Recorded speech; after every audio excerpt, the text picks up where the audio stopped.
공통된 관심사요, 숙제거리입니다. 지금까지 대개 네 가지 대안이 제시되고 있습니다. 첫째가 백신입니다. 이 방법이 가장 좋은 방법인데, 백신이 개발되기까지는 많은 시간이 필요하다고 합니다. 그럼 두 번째 대안은 치료제입니다. 옛날에 신종플루가 유행했을 때 다행히 타미플루라고 하는 치료제가 있어서 금방 유행병을 잡을 수가 있었습니다. 그런데 이 코로나 바이러스에 대한 치료제는 아직까지 없습니다. 그래서 여러 가지 약을 지금 시험 중에 있지요. 그 중에 이제 말라리아 치료제로 쓰이고 있는 클로로퀸이라고 하는 약이 사용되고 있고, 또 한 가지가 에이즈에 사용되고 있는 칼레트라라고 하는 약이 사용 중에 있습니다. 그래서 어쨌든 두 번째 대안은 치료제고, 그 다음에 세 번째 대안이 면역력이 되겠습니다. 그래서 어떤 학자는 인구의 60%의 사람들이 면역력을 지니고 있으면은 바이러스 전파가 차단이 된다고 합니다. 왜? 각자 몸속에 면역력이 있기 때문에 사람에게서 사람으로 면역력이 전파되는 것이 아예 차단이 된다고 합니다. 그럼 60%의 사람들의 몸에 면역력을 가지려면은 역설적으로 코로나 바이러스에 걸려야 되고 그 병과 더불어 싸워서 이겨야 된다라고 하는 결론이 나와요. 이 방법은 좀 문제가 있겠지요. 자, 그런가 하면 마지막 네 번째 대안이 뭔가 하면 봉쇄 방법입니다. 이 코로나 바이러스가 사람과 사람을 통해서 전파가 되는 것이기 때문에 사람들의 통행을 강제로 막는 것입니다.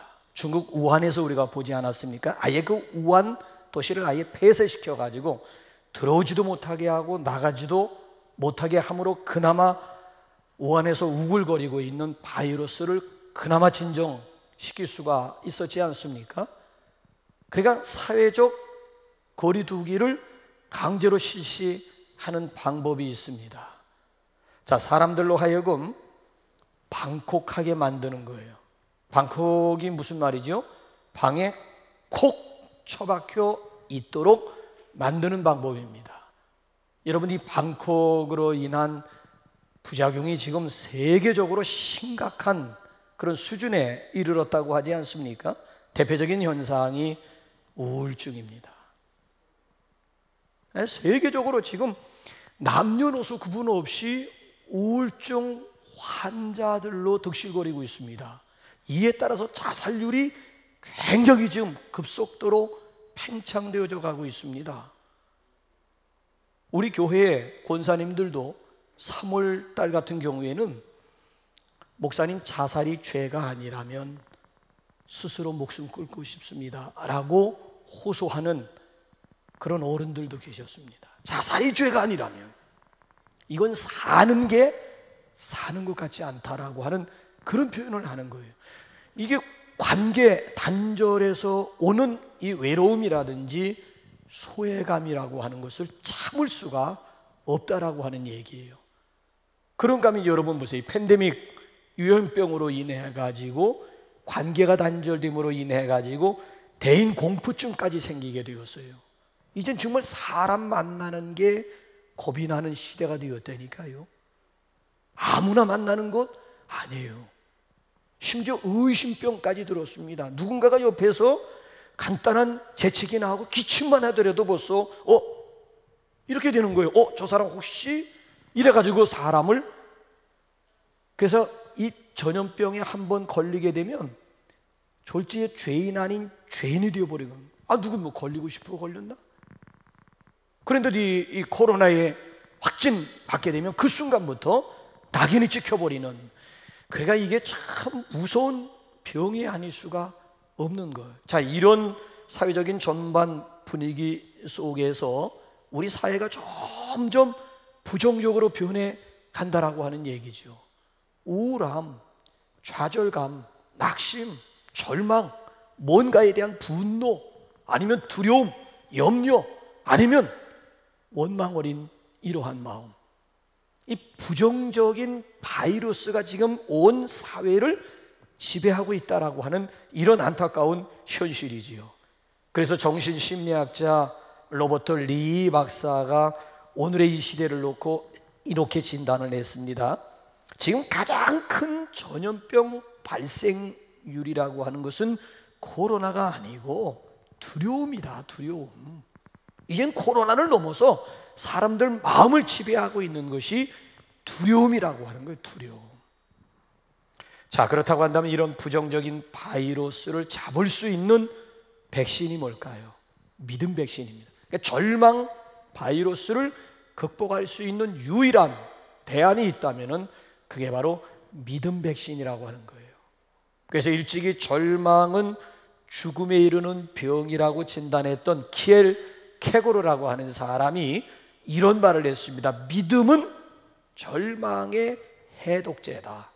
믿음만이 절망을 이길 수 있는 유일한 백신임을 일찍이 강조를 했습니다. 믿음 백신이야, 믿음 백신. 절망과 두려움과 불안의 바이러스를 극복할 수 있는 유일한 대안이 있다면 그것이 바로 믿음 백신이라고 하는 것입니다. 어떤 믿음일까요? 이제 오늘 여기 본문 말씀을 보게 되면 세 가지 믿음을 우리에게 소개하고 있습니다. 첫째가 하나님을 향한 믿음입니다. 여러분 혹시 일간지를 통해서 보셨는지 모르겠습니다만은 지난 3월 20일자에 소개된 이야기가 되겠습니다. 6살밖에 안 되는 어린 여자아이가 자기보다 1살 위인 7살 오빠가 자폐 장애를 앓고 있는데 오빠에게 성경 구절을 읽어주면서 코로나 바이러스를 무서워하지 말라고 하는 이 영상이 소셜 미디어 상에 오르면서 아주 큰 화제가 된 적이 있습니다. 자, 트위터 상에 올라온 영상에는 자기보다 바로 1살 위인 7살 오빠에게 디모데후서 1장 7절 말씀을 읽어주면서 어린 꼬마 녀석이 기도하는 동영상이에요. 뭐라고 기도했는가 하면 코로나 바이러스에 대한 오빠의 두려움이 하나님을 향한 믿음보다 더 커지지 않게 해주세요. 예수님의 보혈을 주장하고 기도하면서 자주 손을 씻을 수 있도록 도와주세요. 아멘 하고 이게 동영상 전체 내용입니다. 여러분 이 영상은 트위터뿐만 아니고 폭스 뉴스뿐만 아니고 ABC 간판 프로그램이 굿모닝 아메리카에도 소개가 되어서 전 세계인들의 이목을 집중시킨 바가 있어요. 자 보세요. 6살 여자아이가 기도하는 거예요. 어제는 이렇게 신방을 갔는데 장로님 손녀가 6살인데 6살짜리 4살인가 6살짜리 4살인가 4살이네 4살 4살짜리 손녀가 기도하는 거를 이렇게 녹음을 했다가 저에게 이렇게 목사님 한번 우리 그 4살짜리 어린 손녀 기도 좀 한번 들어보세요 하면서 틀어주는데 한 1분 한 30 정도 될까 말까 하는데 그 어린아이가 4살짜리 여자아이가 또박또박 기도하는데 내가 참 마치 이거 뭐 엄마가 써줘가지고 그거 읽는 것처럼 아주 기도를 하는데 참 그 곧잘 얼마나 참 기특한지 4살짜리가 어떻게 이런 기도를 할 수가 있었을까 하면서 그 부모를 내가 다시 새롭게 이렇게 보는 기회가 되었다니까요. 그러니까 이 6살짜리 여자아이가 트위터상에 올라온 기도 내용이 이거라니까 우리 오빠의 바이러스에 대한 두려움이 하나님을 향한 믿음보다 더 커지지 않게 해주세요. 그러니까 하나님 믿음 가지고 코로나의 두려움을 이기게 해달라고 하는 어린 아이의 기도예요. 와, 이거 어른들을 참 부끄럽게 하는 그런 모습, 그런 기도 아니겠습니까? 여러분 한번 아브라함을 한번 보세요. 자, 우리 한번 17절 한번 아브라함을 보세요. 시작. 기록된 바 내가 너를 많은 민족의 조상으로 세웠다 하심과 같으니 그가 믿은 바 하나님은 죽은 자를 살리시며 없는 것을 있는 것으로 부르시는 이시니라. 하나님이 믿고 의지했던 하나님은 어떤 하나님이에요? 아브라함이 믿었던 하나님은 어떤 하나님이라고요? 죽은 자를 살리시는 하나님으로 믿었다는 거예요. 없는 것을 있는 것으로 부르시는 하나님으로 믿었다. 이 얘기는 무에서 유를 창조하시는 전능하신 하나님으로 믿었다는 거예요. 그 믿음의 결과를 우리 한번 19절 한번 확인해 볼까요? 그 믿음의 결과를 시작. 그가 100세나 되어 자기 몸이 죽은 것 같고 사라의 태가 죽은 것 같음을 알고도 믿음이 약하여지지 아니하고. 그러니까 이 아브라함의 믿음은 어떤 믿음이었는가 하면 당신도 100세가 돼서 이미 몸이 죽었어.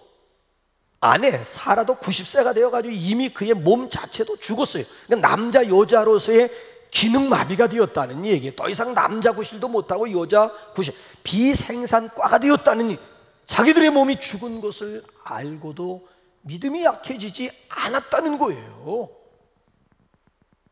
그 결과가 뭐예요? 그 믿음 따라서 그렇지 않았어요? 그 죽은 몸에서 자녀를 생산하게 되었다는 겁니다. 죽은 몸에서 자녀가 태어났다는, 더 이상 의식적으로는 인간적으로는 남자 여자 구실을 못하는 사람들의 몸을 통해 가지고 아들을 보게 되고 자식을 보게 되었다라고 하는, 할렐루야. 굉장히 이게 아브라함의 믿음이었다라고 하는 거예요.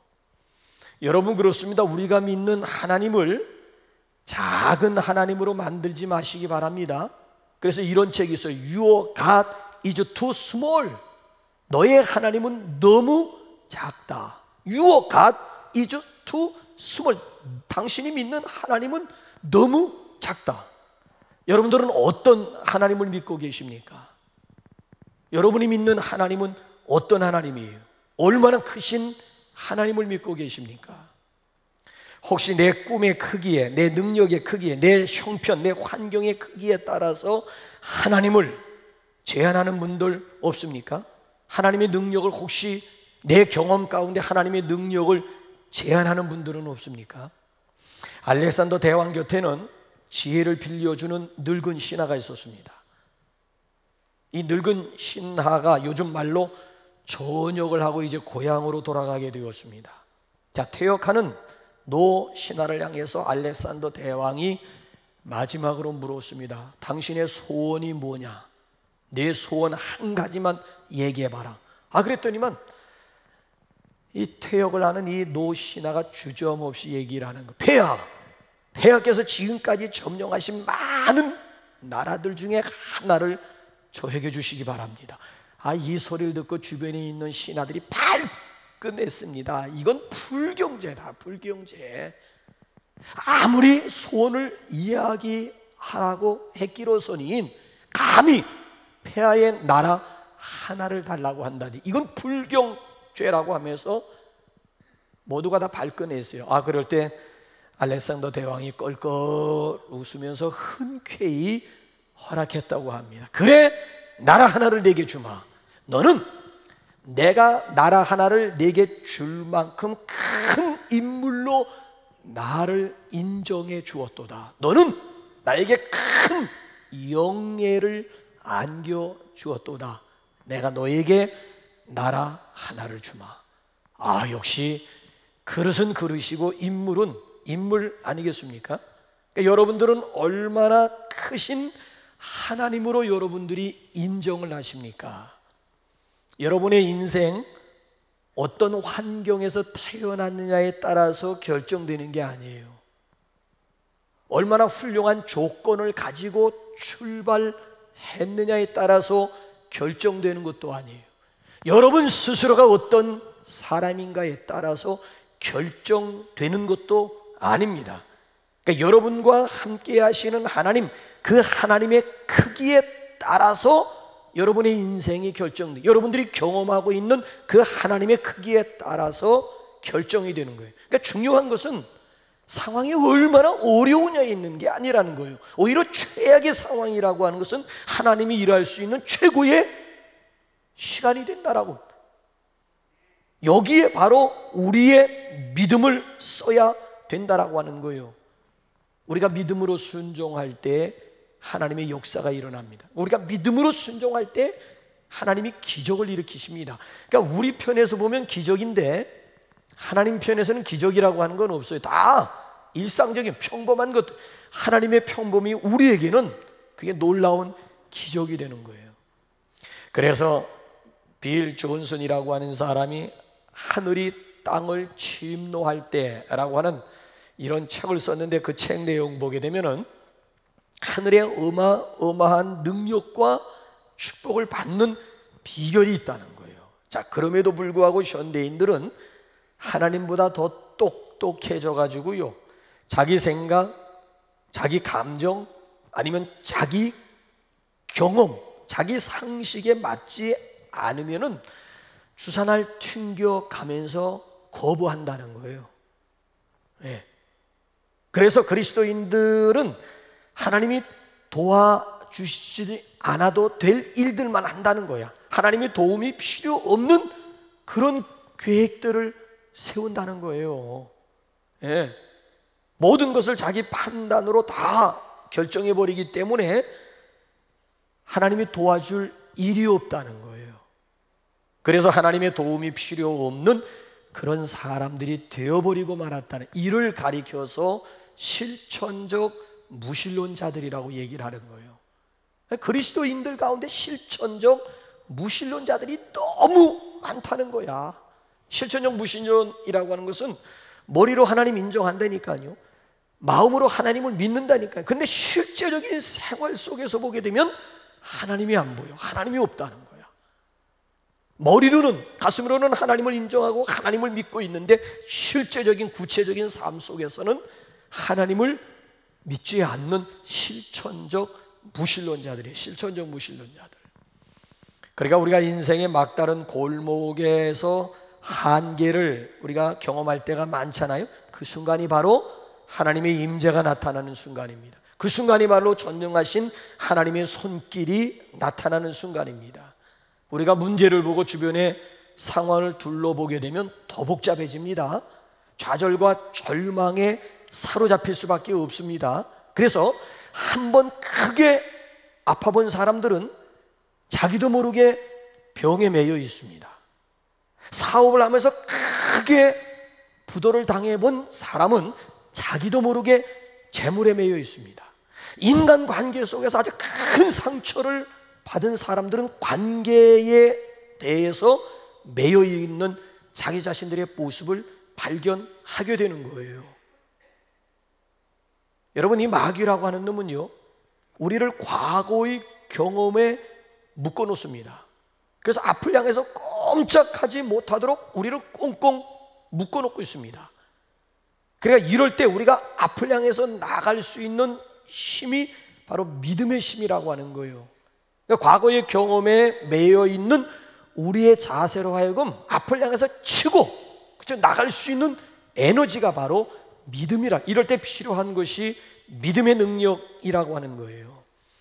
여러분, 그렇습니다. 믿음이라고 하는 것은 갈 수 없는 곳을 가게 하고, 바라볼 수 없는 것을 바라보게 하고, 오를 수 없는 것을 오르게 하고, 가질 수 없는 것을 가지게 하는 것이 바로 믿음의 능력이요, 하나님의 능력입니다. 그래서 예수님도 그런 말씀하셨잖아요. 우리 안에 겨자씨 하나일 만한 믿음이 있어도 산을 옮길 수 있노라고. 오늘 우리의 문제는 결코 우리를 둘러싸고 있는 어려운 환경이 아니에요. 문제는 뭐예요? 믿음이 없음이 문제라고 하는 얘기예요. 그래서 수학자 알키메데스라고 하는 사람이 이런 말을 했어요. 누가 나에게 지렛대 하나만 들려달라, 그러면 내가 지구를 들었다 놨다 할 것이다. 누가 나에게 지렛대 하나만 들려달라는 거야. 그러면 나는 이 지구를 들었다 놨다 할 것이다. 여러분, 믿음이라고 하는 것은 지렛대와 같습니다. 만사를 변화시키고 불가능을 가능하게 만드는, 그래서 하늘의 문을 여는 열쇠가 바로 믿음입니다. 그러니까 우리의 모든 문제를 해결하는 마스터 키가 있다면 그게 바로 믿음입니다. 믿음. 그러니까 믿음은 기적을 일으키는 하나님의 능력입니다. 능력. 그렇기 때문에 여러분, 코로나 사태를 통해서 우리의 믿음의 사이즈를 넓혀가는 거예요. 이건 내가 만들고 싶어서 만들 수 있는 상황이, 어차피 우리는 당했고 지금 만나고 있어요.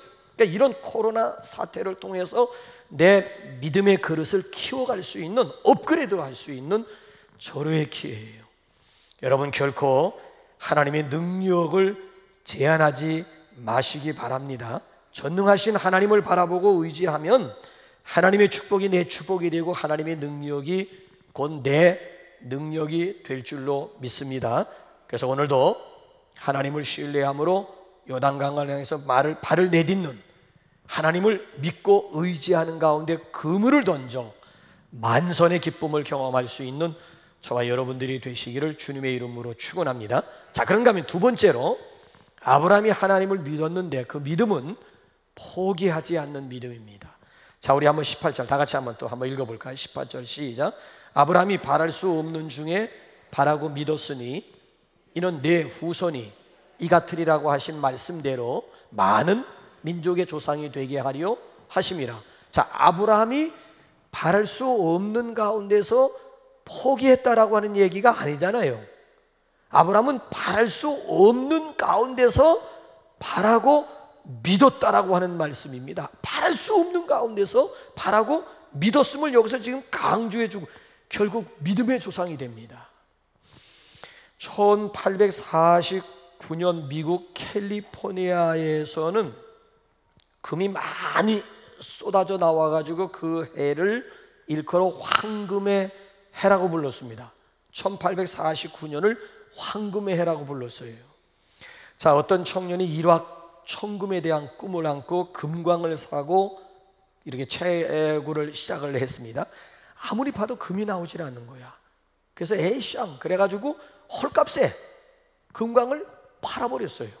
그런데 새로 금광을 인수한 사람이 1m 팠을 때 노다지가 터져 나온 거예요. 그래서 헐값에 금광을 팔아넘긴 이 젊은이가 여기서 황금보다 더 귀한 교훈을 얻게 되었습니다. 최후의 순간까지 최선을 다해야 성공할 수 있구나 라고 하는 것을 깨닫고 1m 철학이라고 하는 것을 확립하고 이걸 자기 삶 가운데 적용하기 시작한 거예요.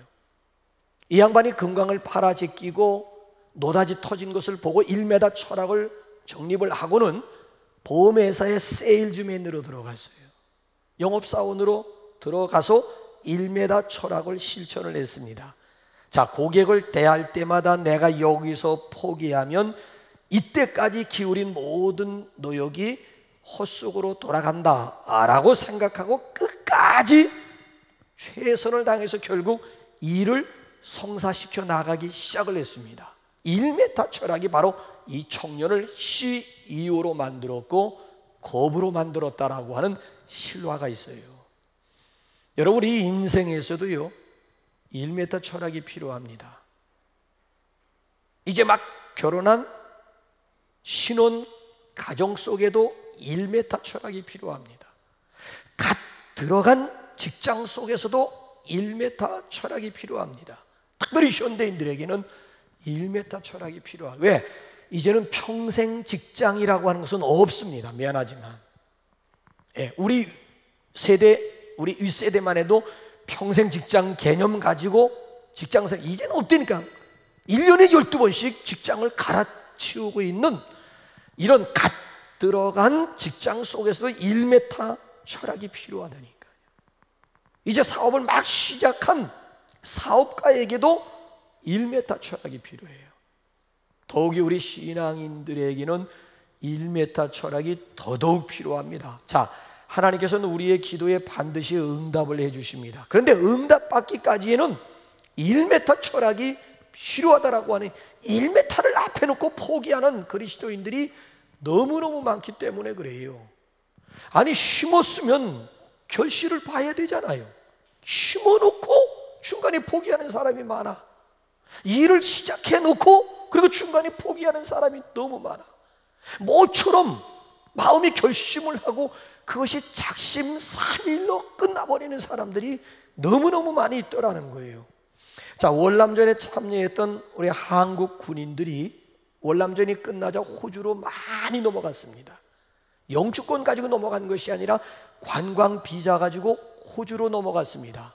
자, 가족들은 한국에 그렇잖아요. 남겨둔 채 이 호라비들이 자취방 아니면 하숙집을 전전긍긍하면서 막노동 아니면 공장에 가서 일을 하면서 불법 그렇잖아요. 체류자 사면정이 떨어지기만을 기다렸습니다.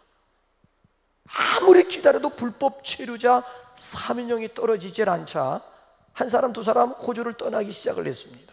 자, 어떤 사람이 1979년에 더 이상 기다리다 지쳐가지고 결국 한국으로 돌아가기로 결정하고 비행기를 탔습니다. 그때만 해도 직항이 없어요. 직항이 없고 다 홍콩 아니면 싱가포르를 돌아서 한국으로 돌아오게 되어 있는 거예요. 그 비행기에 몸을 실었는데 불법 체류자 사면령에 대한 소식을 접하게 된 거예요. 이미 때는 늦었잖아. 왜? 그의 몸이 이미 호주 영토를 떠났기 때문에 불법 체류자 사면령하고는 전혀 상관이 없는 사람이 되어버리고 만 거예요. 만약에 이 사람에게 1m 철학이 있었더라면 여러분 그래도 기다리다 지쳐가지고 결국 호주를 떠날 수가 있었을까요? 문제는 1m 철학의 부재 현상이 낳은 안타까움이었다라고 하는 이야기지요. 그래서 사도 바울이 오늘 저와 여러분들에게 뭐라고 훈수하는 줄 아십니까? 갈라디아서 6장 보세요. 뭐라고 오늘 우리에게 훈수하는지 시작.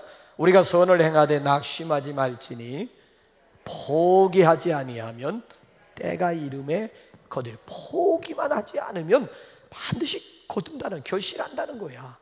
그럼 구약의 시편의 기자는 뭐라고 우리에게 훈수하는지 126편 시작. 눈물을 흘리며 씨를 뿌리는 자는 기쁨으로 거두리로다. 울며 씨를 뿌리러 나가는 자는 반드시 기쁨으로 그 곡식단을 가지고 돌아오리로다. 반드시 곡식단 가지고 결실, 반드시를 강조하잖아요. 반드시 곡식단 가지고 돌아옴을 강조해주고 있지 않습니까? 그러니까 바랄 수 있는 것을 바라는 것은 사실 그건 믿음이 아닙니다. 바랄 수 없는 것을 바라는 것이 그게 믿음이에요. 믿음은 바라는 것들의 실상임을 믿으시기 바랍니다. 그래서 우리 옆에 있는 분하고 모처럼 우리 한번 인사할까요? 한번 유식하게 한번 인사해 보세요.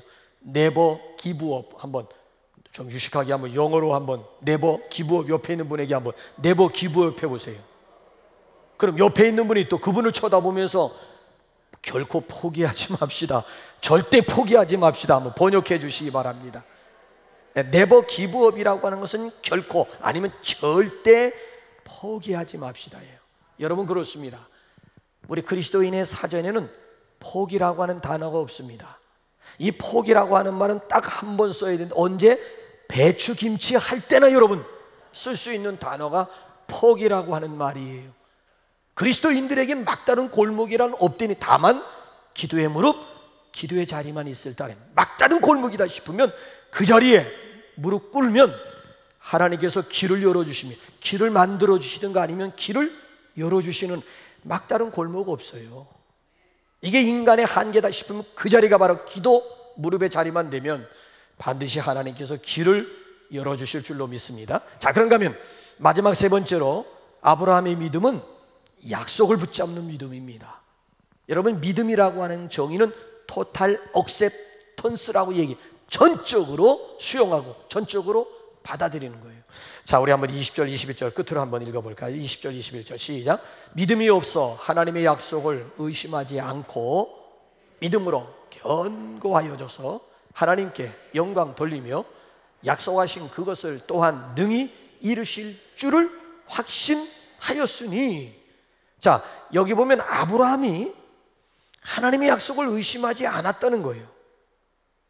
오히려 흔들릴 때 더욱 여기 보면 하나님을 신뢰하는 가운데 견고해져서 하나님께 영광 올려드렸다는 거예요.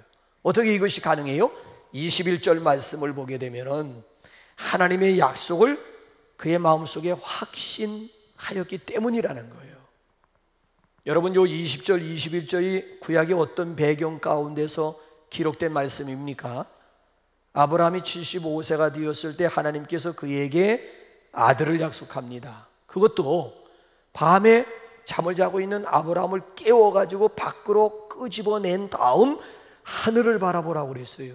뭐가 보이냐? 별이 보입니다. 그래, 내 후손을 하늘의 별과 같이 내가 주마. 이걸 일컬어서 밖에 있는 사람들은 아닌 밤중에 홍두깨라고 하는 이런 말을 쓰는 거예요. 자, 보세요. 아닌 밤중에 홍두깨와 같은 이 꿈만 같은 하나님의 약속에 대해서 아브라함의 반응이 궁금하시죠? 500원. 자, 이 시간 웃은 분들, 500원 내신 분들 한번 창세기 15장 5절 6절. 자, 아닌 밤중에 홍두깨와 같은 이 말도 안 되는 이 꿈만 같은 이 약속에 대해서 아브라함이 어떻게 한번 반응을 보이는지 한번 보십시다. 시작. 그를 이끌고 밖으로 나가 이르시되 하늘을 우러러 무뼈를 셀 수 있나 보라. 또 그에게 이르시되 내 자손이 이 같으리라. 아브라함이 여호와를 믿으니 여호와께서 이를 그의 의로 여기시고, 말도 안 되는 것 같은 이런 하나님의 약속에 대해서 아브라함이 믿었다는 거야. 이때가 언제예요? 75세야. 근데 실제로 아브라함이 아들을 품에 안은 때가 언제예요? 100세야. 그럼 몇 년이라고 하는 시간이 흘렀어요? 25년. 25년 동안 아브라함이라고 하는 사람은 의심하지 않았다는, 하나님을 신뢰하고 하나님의 약속을 끝까지 믿었다는 거예요. 그 믿음의 결국 이삭이라고 하는 아들을 품에 안을 수가 있었다라고 하는 이야기예요. 여러분, 그렇습니다. 성경을 테스타먼트라고 얘기를 해요. 테스타먼트라고 하는 것은 계약, 언약, 약속이란. 그래서 구약 성경을 뭐라고 그래요? 올드 테스타먼트. 올드, 옛 약속, 오래된 약속. 신약을 뭐예요? 뉴 테스타먼트. 신약, 뉴, 약, 테스타먼트. 새로운 계약, 새로운 언약, 새로운 약속이라고 하는 뜻이. 그래서 여기 신구약 성경 안에는 32,500여 가지의 약속이 들어있는 거예요. 자, 이제 제가 여러분들에게 묻겠습니다. 오늘도 여러분들로 하여금 참게 만들고, 견디게 만들고, 인내하게 만들고, 여러분을 기다리게 만들고, 여러분을 이기게 만드는 여러분의 약속이 뭐예요? 뭔 약속들을 32,500여 가지 약속 가운데 현재 여러분들이 어떤 약속을 붙잡고 여러분 견디며 나가고 이기며 나가고 있습니까? 성경은 약속의 책이래. 어떤 아브라함은 이 약속, 내 자손이 하늘의 별과 같이 많으리라고 하는 이 약속 하나를 25년 동안 붙들고 늘어져서 결국 그 믿음의 결국 이삭을 가슴에 그 썩은 나무에서 결국 꽃이 피게 되고 결실하게 되는 이런 기쁨, 이런 영광을 얻을 수가 있다는 거예요. 여러분, 하나님은 먼저 우리에게 약속을 주십니다. 때가 참에 여자에게서 아들을 하나님께서 구약을 통해서 메시아를 약속했고요. 갈라디아서 4장 4절 보면 때가 참에 하나님이 그 아들을 여자에게서 메시아를 여자에게 때가 차야 되는 거예요. 때가 차야 되는 거예요. 먼저 하나님은 약속을 주시고 때가 차서 결국 그 열매를 맛보게 하시는 거예요. 이걸 제가 표현한다면은 하나님은 먼저 약속 어음을 발행하세요. 하나님은 약속 어음을 발행하시고 때가 되면 그 어음 종이짝을 현찰로 바꾸어 주시는 신실하신 하나님, 미쁘신 하나님이에요. 하나님 한 번도 나를 실망시킨 적 없으시고, 후렴이 뭐예요? 오신실하신 주, 오신실하신 주, 신실하신 주 하나님을 믿으시기 바랍니다. 예, 우리가 믿는 하나님은 신실하신, 아브라함에게 신실하셨듯이 오늘 저와 여러분들에게도 동일하게 신실한 하나님으로 믿으시기 바랍니다. 끝까지 부도난 믿음이 아닌, 파손하는 믿음이 아닌 아브라함의 살아있는 믿음같이 끝까지 하나님을 의지하고 하나님을 신뢰하는 가운데 그 열매로 인해서 여러분 기뻐하면서 찬송하며 간증할 수 있는 그런 주인공들이 되시기를 주님의 이름으로 축원합니다. 우리 시간